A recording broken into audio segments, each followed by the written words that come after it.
Right lads, how's it going? Welcome back to another video on this channel. In today's video we are going to be going through every single Chelsea player based on their performances this season and putting them into a tier list, as you can see on your screen right now, from best to worst, as I said, based on of course their performances for Chelsea Football Club in a Chelsea shirt. And yeah, so I'm recording this video straight after the Champions League final. Well, not straight after, kind of like, 48 hours after, so it still hasn't sunk in yet. Chelsea have won their second Champions League, so obviously that may, sway my opinions on these players based on the performance on the Champions League final, but I'll try and do my best to, push that aside and just base it solely on the overall performances from every single player this season in every single game this season. So yeah, without further ado, we'll get straight into it now, starting off of course with the tiers we have gone for in this video. So starting from bottom to top, the bottom one is didn't play enough, so obviously a player who of course didn't really feature enough for me to actually give him a higher ranking, and of course, was kind of a fringe player and is a fringe player in this squad. Then next up we have meh, so just obviously a player that's had a pretty meh season, to be honest. Then up next we have decent, pretty self-explanatory, someone who's had a decent season. Then we have unreal, once again, self-explanatory. And top of the tier, we're going to have Mason Mount, who I am going to put in right now. Mason Mount, what a beautiful man, what a player Mason Mount has turned out to be for us this season. Our player of the season, and deservedly so. He's one of the only players, if not the only player, I would say, in my personal opinion, that performed to a world-class level on a weekly basis. It was absolutely unbelievable from Mason Mount. Definitely our player of the season. I thought, as I said, he was our best player by a country mile this season. Absolutely no debate. 22 years of age, so good on the ball and off the ball as well. He's a really intelligent footballer, really hard-working footballer. No more needs to be said about Mason Mount. He is, getting his own category for obvious reasons because he has been so good this season. And yeah, we will now move on, and we're going to start off with the goalkeeper. So first of all, we have Edouard Mendy now. This is quite a difficult one, to be honest, but I think I'm going to have to put him in unreal simply because I think he's just had a really good season. He just has to be. I mean, £22 million I think he cost from Rennes.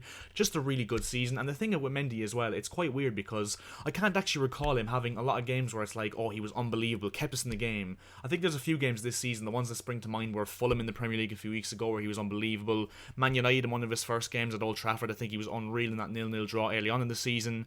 I think overall he's kept too many clean sheets, made too many saves, and just been so solid at the back for Chelsea to give him any less than unreal, to be honest. I think he's been an unbelievable signing, definitely, in my personal opinion, has earned his place in that Chelsea team for years to come. And yeah, Edouard Mendy, 28 years of age, an unbelievable story, unemployed 6 years ago, now a Champions League winning goalkeeper, and yeah, what a pick out from Petr Cech, and what a season Edouard Mendy has had in his debut season in English football. Next up, we move on to the backup goalkeeper, Keppa Ariza Balaga. Now, to be honest, it's going to have to be meh, because I wouldn't say didn't play enough, because he did play quite a bit at the start of the season before, of course, Mendy was, actually signed by Chelsea. And I just think that since Thomas Tuchel actually came into the club, I think he's actually looked a lot better, looked a lot more confident, and just a lot more relaxed in the goal, to be honest. But under Frank Lampard at the start of the season, he looked all over the place. The game against Southampton, the games against, I think it was, who else was he playing? Brighton at the start of the season. Liverpool, he made an unbelievable mistake in that game at Stamford Bridge on the second day of the season. He just was really poor at the start of the season, hence why there was such big claims to sign Mendy in the summer. But yeah, as I said, since Tuchel's come in, he's not put a foot wrong, but that's because, I think he has to be in meh, simply because he hasn't played enough under Tuchel to, get him any higher in this tier list. But I think based on his performances overall, I think he deserves to be in meh.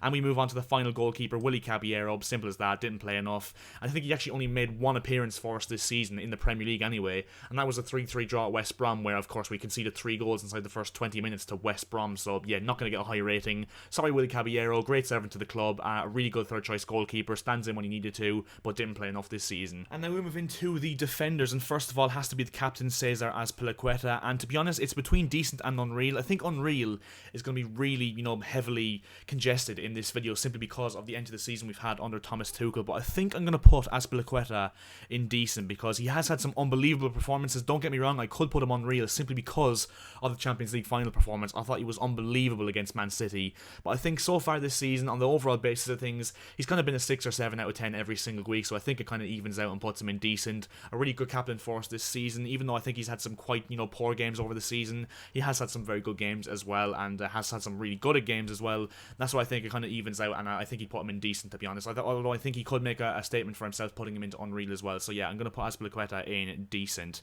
Next up, we're going to go for the other right back, if I can find him on my screen here. And where's Rhys James gone? There he is. Rhys James chilling on the end. And to be honest, I think it's between, once again, decent and unreal, but I think I'm going to go for unreal because Rhys James, I think, has been one of the most consistent players for us this season. And last season as well, in Lampard's debut season at Chelsea, I thought Rhys James was really good.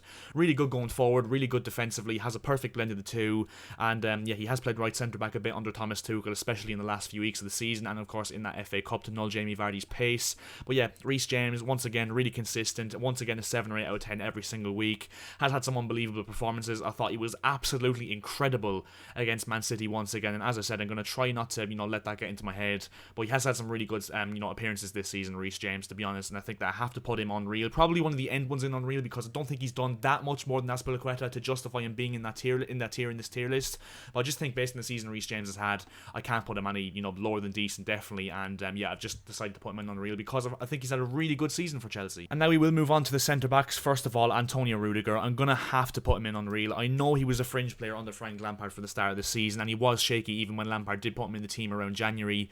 But Rudiger, since Thomas Tuchel has come in, has arguably been one of our top 3 best players. He's been absolutely incredible at centre back. Defensively, his work rate, putting his body on the line, timing tackles perfectly, his reading of the game, and also the shithousery as well. He's just been absolutely perfect, Antonio Rudiger, since Thomas Tuchel has arrived. Not put a foot wrong, except for the OG against, I think it was Sheffield United, but even still, it wasn't really his fault that much. But yeah, Rudiger, unbelievable season from Rudiger in the second half of the season, and yeah, definitely has to be in Unreal in my personal opinion. And now we will move on to another centre back, Thiago Silva, once again Unreal. As I said, I know it's going to be congested in this slot, but I think Thiago Silva definitely alongside Rudiger deserves to be in this tier. I think he's been absolutely brilliant for us once again. A free transfer from PSG. His leadership has been unbelievable. He's been an unbelievable, reader of the game. His tackling once again has been class. His awareness, his organisation of the back three, and yeah, I just think since Thomas Tuchel once again has come in, he's been unbelievable. He's only actually put 2 feet wrong this season. That was both in both games against West Brom for the goal that he gave away in the first game, and in the second game, of course, getting sent off. But despite that, now the fact that West Brom are relegated, he can relax a little bit. But yeah, Thiago Silva has been unbelievable for us this season. Definitely, in my opinion, has to be in the Unreal section. Next up, we are going to move on to another centre back, and you know what? We're gonna go for Andreas Christensen because I'm going to put him in decent, but to be honest, I think he's one of those ones again that's kind of, bordering on Unreal, because I think Christensen, even though he hasn't really played too much this season, and he was quite shaky under Frank Lampard at some spells this season, but once again under Tuchel, he's been unbelievable in that middle centre-back role, unbelievable reader of the game. I mean, once again, he's just been absolutely class for us. I know I've said unbelievable a lot in this video, I do apologise, but Christensen has been absolutely unreal once again at centre-back for Chelsea, and all the centre-backs have been absolutely class, to be fair, since Tuchel's come in, so I can't give them low ratings. I think Christensen, once again, as I said, with Azpilicueta, bordering on Unreal, but I'll put him in decent simply because he hasn't quite played enough, because, Silva, Rudiger and Azpilicueta have been so good in that back three. So yeah, Christensen, very good season from him, and more progress made once again. And the final centre-back we do possess, of course, Kurt Zuma. Now, to be honest, I'm going to put him, do you know what, I'm going to put him in decent. I know I could have put him in meh, but I just think that we can't forget about what he did, for Frank Lampard at the start of the season. I thought he was probably our best centre-back for, first half of the season anyway. He's got our most goals from defence this season. I think he's got the most goals from any defender in the league this season in the Premier League. He was absolutely a massive threat from corners and set pieces going forward, and defensively as well, he was absolutely quality for the first half of the season. Yes, I know he hasn't played a lot under Thomas Tuchel. He's only made a handful of appearances, and in those appearances as well, he was kind of half and half in terms of being quality and then just being really, really poor and giving away stupid fouls and stuff like that, and nearly costing us goals. But overall, I think Kurt Zuma pretty much evens it out, and I think he's had a quite decent season if you're thinking of the whole season overall, not this recency bias of since Thomas Tuchel has come in. And now we move on to the left backs. First of all, Ben Chilwell has been unreal this season. I mean, it's kind of a story of 3 chapters, I think, from Ben Chilwell. It's like reading a book, The first chapter, between September, when the start of the season was, and December, I thought Chilwell was the best left-back in the league. I thought he was absolutely quality going forward and defensively. Then from January and February, and maybe even March as well, I think mainly January and February anyway, he was quite poor. It was like the middle chapter when it's kind of boring and you don't know what's going to happen. But then the end chapter was a really happy ending, because Ben Chilwell has been unbelievable in the second half of the season. Once again, in the Champions League final, I go back to that. He was absolutely class, going forward and defensively. Ben Chilwell, a really good signing for us in hindsight as well, and yeah, for the most part has been really, really good for us in that left wing back position, and has definitely nailed himself on for that position for next season. So yeah, Ben Chilwell, great season for him. Second left back, Marcus Alonso. Don't want to get into too much. I'm gonna put him in, do you know what, it's between meh and didn't play enough, because He hasn't really played enough, but he has kind of played a little bit under Tuchel. I'm going to put him in Meh, simply because I think he's been quite decent, don't get me wrong, when he has played this season, Marcus Alonso, but I think the fact that he hasn't really played enough, I can't put him in decent. And yeah, I think of that performance against West Brom in the first half, when of course he had that spat with Lampard and didn't play since Thomas Tuchel came in on January 27th. So yeah, Alonso in Meh. And also Emerson, going to have to put him in didn't play enough. He gave us that great moment, of course, against Atletico Madrid in the Champions League with that second goal to finish us, or to finish Atletico Madrid, I should say, and put us into the round of 6, or the quarterfinals, I should say. But yeah, only a handful of appearances off the bench, Emerson, a few cup games, so didn't really play enough whatsoever. Golo Kante. And Golo Kante, he's been so good, I might have to put him alongside Mason Mount in Mason Mount's own category, but to be honest, I'm going to put Kante in unreal because he's been unbelievable. Yes, there was question marks under Lampard whether he was finished or not and whether we should have cashed in, but yeah, Kante since Tuchel's arrived, especially in those Champions League performances, especially in the final once again, and Golo Kante was just something else. In my opinion, the best defensive midfielder I've ever seen, and obviously, you know, that's discounting all the players before my time in, like, you know, the 1900s, because obviously I never seen any of them play, but Kante for me, what a player, I can't say much more. He gets everywhere. He's improved going forward as well. He starts attacks for us when he wins the ball back, which is just incredibly important for us. Kante's an unreal season, and yeah, unbelievable once again, as I said, under Thomas Tuchel. We're going to move now on to Georginio, who is a similar position to Kante, and I'm going to put him in decent because I think for the first half of the season he was quite good, and then he kind of dipped a little bit because he was kind of out of the team. But then since Thomas Tuchel's come in, he's had mostly, I'd say 90% really good games. There has been the 10% of games where he's kind of looked sloppy and not moved the ball quick enough, and I really like Georginio, don't get me wrong, I'm not hating on him whatsoever, but yeah, I think Georginio has mainly been really good for us this season, one of our most important players once again since Thomas Tuchel has come in, and yeah, once again was really good in the final as well. So I think Georginio has to be in the decent section, once again, like Christensen and Azpilicueta, bordering on the unreal section, but I think compared to the guys in the unreal section, he probably just about, you know, narrows down to decent. Mateo Kovacic, once again, didn't actually play a lot, to be fair. He was injured towards the end of the season, and under Lampard as well, he kind of, you know, dipped out the team a little bit, but I'm going to have to put him in decent because when he played, he was absolutely brilliant in my personal opinion most of the time. He's so suited to this system. I hope he plays alongside Kante more regularly next season in, you know, the games where he can score a load of goals against the lesser sides, no disrespect, but yeah. Overall, I think Mateo Kovacic is so important because he's one of the best players I've seen in the world of football in terms of transitioning from us and getting us into the final third. He's so good at gliding past players and getting us out of pressure and, you know, beating the press, to be honest. So yeah, Kovacic joins Georginio in the decent section, but yeah, he could have really been indecent once again, like Georginio, as I said.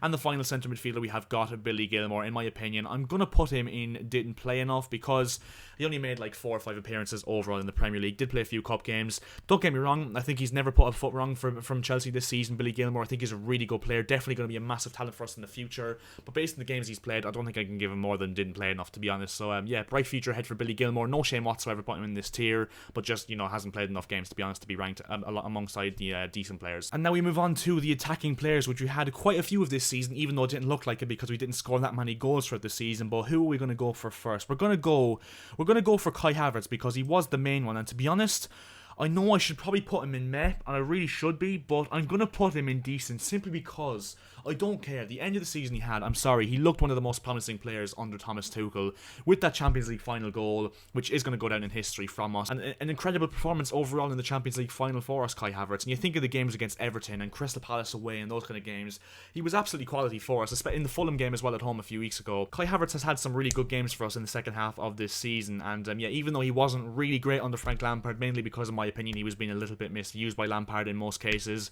but since Thomas Tuchel's come in, he's looked a lot better, played some false line positions, and also of course played the number 10 role when needed as well. So I'm going to put him in decent. Could have of course been in May, but maybe just because of bias, if anything, I'm going to put him in decent because I think Kai Havertz is going to be a really good player, and mark my words, I think he will be one of the best players in the league next season. So Kai Havertz in decent.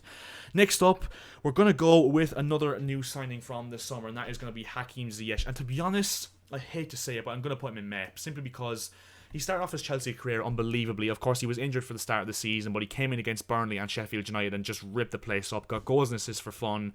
Then towards the end of Lampard's stint, kind of dipped off a bit, and even though he's shown promise under Tuchel, he hasn't really played enough, to be honest. And, you know, don't get me wrong, he scored some important goals. You think of the goals, 2 goals against City in the league and in the FA Cup semi-final.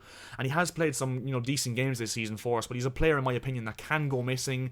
I give him another season for sure, and don't get me wrong, because I think he can be a very valuable asset to this squad. But Hakeem Ziyech Ziyech, in my personal opinion, is probably the lowest ranked, signing we've had, which is no shame whatsoever because I think most of our signings have paid off in the end. But yeah, no questions asked. I'm going to put him in Meh, and could be bordering on decent for the few games he's shown promising this season, but overall I've had to go with Meh, unfortunately. And now we move on to a player who signed for us last summer, and that is Christian Pulisic. And once again, is it between decent and meh? Because don't get me wrong, he's had some really good games for us this season, but I'm gonna have to, I hate to say it because I absolutely love Christian Pulisic. I think he's an unbelievable player, and I think he will be very good for us for years to come, and he's still really young. And of course, the main reason why I'm putting him in meh is because that injury, he's just been injured for a lot of the season. He's struggled to remain fit, to be honest. He missed the start of the season. When he came in under Lampard, he kind of looked really slow. In February and March, there was rumours that he was going to leave in the summer, which I still find absolutely ridiculous. And don't get me wrong, he has had some, really good performances under Thomas Tuchel, but just not enough to warrant me putting him any higher than meh, to be honest. So I hate to say it,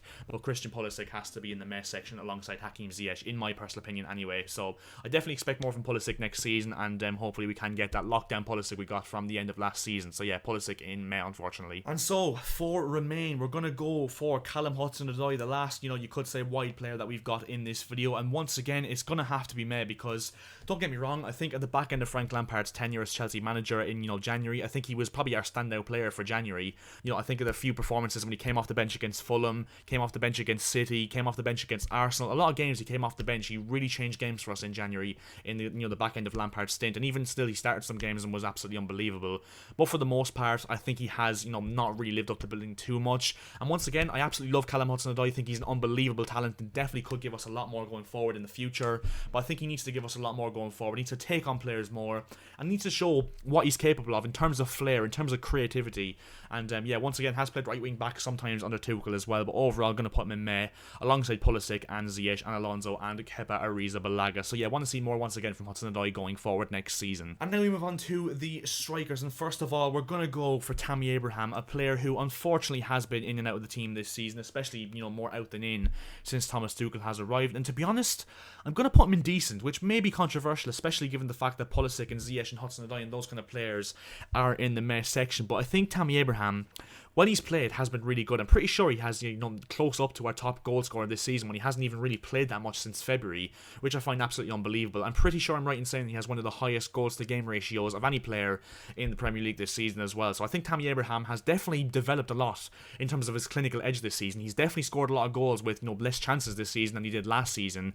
I just think that he doesn't really fit this Thomas Tuchel system. Tuchel likes his strikers to get involved a lot in the link-up play, and even though Tammy Abraham's link-up play is really good in my personal opinion, we have seen in his Chelsea career so far that he can go missing when we don't really provide him that much service. So I think that's been Tammy Abraham's main downfall, in the fact that he hasn't played under Tuchel and probably will leave this season, unfortunately. But yeah, I've gone for Abraham simply because of the fact that he's played enough for me to rank him in the decent section, and I think when he's played he's actually been really decent for us. It's just unfortunate how the system has turned out. But yeah, Tammy Abraham's potential last season and probably last season as a Chelsea player has been put in the decent section in this video.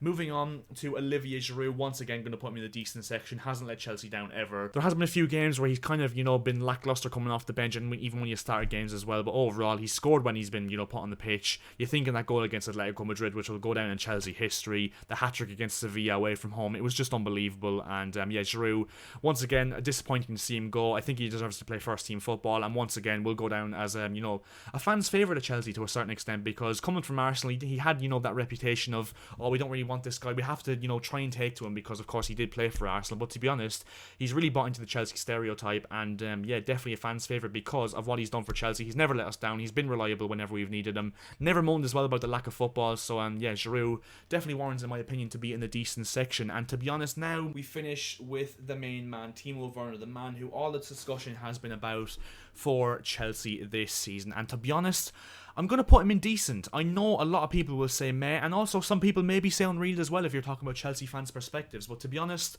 I think Timo Werner has to be in decent. And let me explain here, because yes, he's missed a lot of chances. He should have scored a lot more goals than he did for Chelsea this season. I'm not going to deny that. But I just think, in terms of his overall, one of the best things I like about Timo Werner is the fact he never gives up. He works his socks off. He treats every single game like his life is on the line, and he absolutely puts in his shift. You can see his emotions after the Champions League final. He's such a likeable character. He's been unbelievable in terms of his numbers, in terms of goal contributions, even with the amount of goals he's been disallowed and the amount of sitters he's missed. He's our top scorer this season, our most assists this season. He's been unbelievable in terms of contributions. He's won like 7 or 8 penalties as well, which is just unheard of for a player. So Timo Werner I think, you know, in terms of his overall game, I think there's a lot to be said about goals and stuff like that, which obviously, of course, has to be the main, you know, impact of a striker. But Timo Werner, I think, has done a lot more than goals this season, and I think he definitely has to be rewarded with, you know, the decent tag. I don't think he deserves to be a med. Definitely not a flop in my personal opinion. Will offer a lot next season. I think we'll score a lot more goals with the fans being back as well, and hopefully his confidence, you know, rocketing, especially with the quality as well we'll have around him next season. And yeah, Timo Werner, in my personal opinion, completes this tier list in the decent section. Not a flop by any stretch of imagination, in my opinion. And so, as you can see on your screen, that does complete the tier list in this video. So yeah, if you disagree or agree with any selections I've gone for in this video, make sure to let me know in the comment section below. I will be reading every single comment as I usually do. And yeah, that is where we're going to leave this video. If you did enjoy this video, make sure to drop a like as per usual. It will be hugely appreciated by myself. And yeah, also if you could subscribe to the channel as well, that would be massively appreciated. Honestly, guys, leaving a like and subscribing to the channel means more than you guys could ever imagine. And yeah, thanks very much for watching, guys, and I will see you guys later. So yeah, see ya.